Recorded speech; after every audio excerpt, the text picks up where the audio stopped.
हरिओम. अमृतानुभव. योगदास श्री जय गणेश जोशी यांचे प्रवचन. अध्याय 8. ज्ञानखंडन. ओवी क्रमांक 4. अहो आत्मपणी न संठो, स्वसंविती न घसवटो, अंगी लागले न फुटो, कैवल्य ही.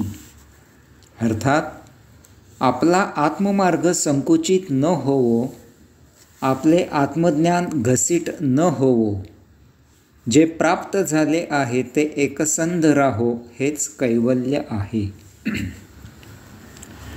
आपला आत्ममार्ग संकुचित न होवो. आपण आत्मपरब्रह्माचे अंश आहोत.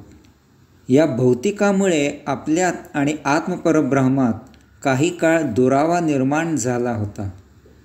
हा दुरावा प्रत्यक्ष नव्हता. तसे असते तर श्वासाचा पुरवठा बंद झाला असता, आपल्याला देह सोडून जावे लागले असते. हा दुरावा केवळ मानसिक होता, वैचारिक होता, बौद्धिक होता.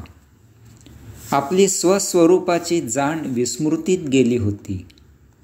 तथापि आता गुरुदेवांच्या कृपेने अंशात्मा आणि परमात्मा यांचा योग जुळून आला आहे. त्या योगे आपली विस्मृती जागी होऊन आपल्याला आत्मभान आले आहे. आपण आत्मज्ञानी झालो आहोत. आपल्याला तुरीय प्राप्त झाले आहे. यास्तव माऊली येथे प्रार्थना करत आहेत की ही तुरीय संकुचित न होऊ दे, याचा विस्तार होऊ दे.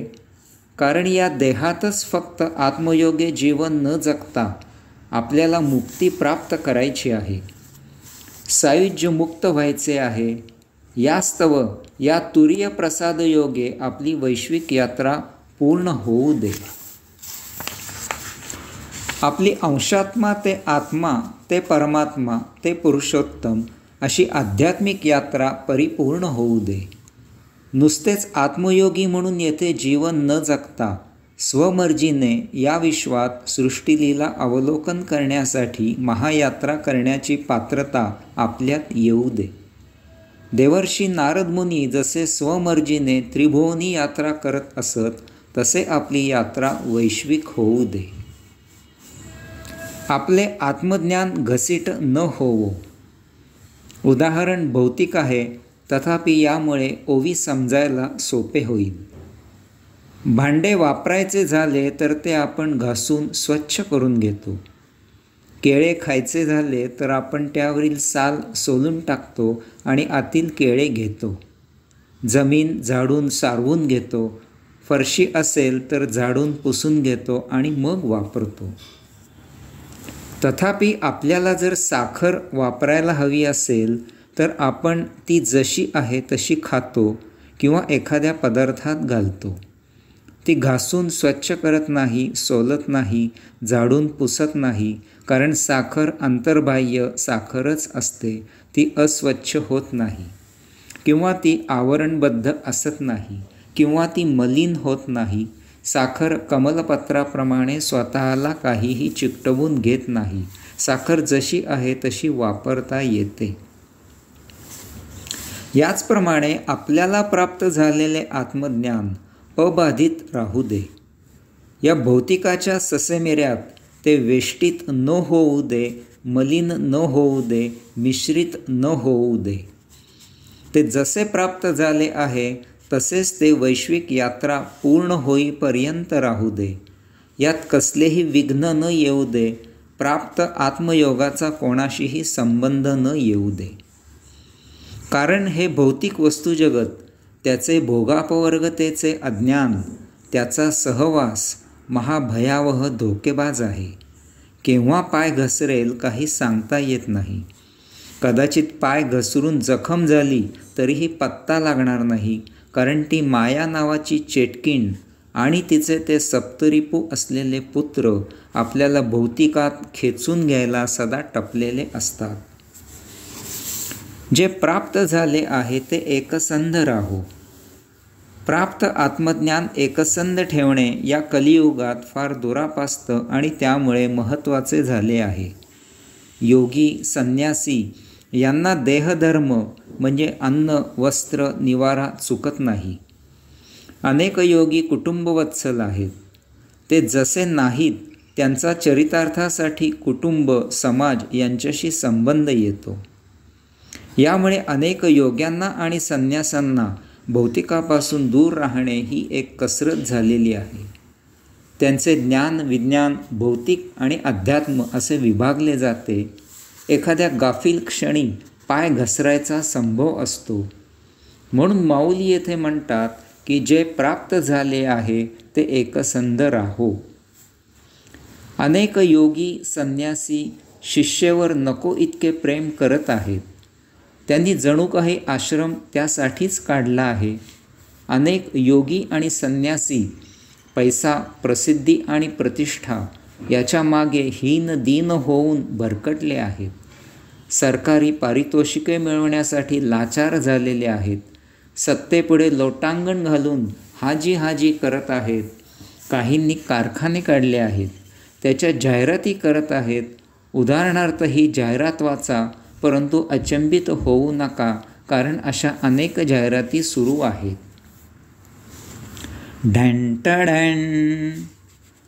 पंचतारांकित निवासाच्या स्नानगृहामधून गोपीचंद स्नान करून शयनकक्षामध्ये प्रवेश करते झालेल्या स्वामी महाराजांना उद्देशून छात्र अखंड ब्रह्मांड नायक ते परमचतुर बॅब महाराज आपल्या चरणी या दासाचा शिरसाष्टांग प्रणिपात स्वीकारावा.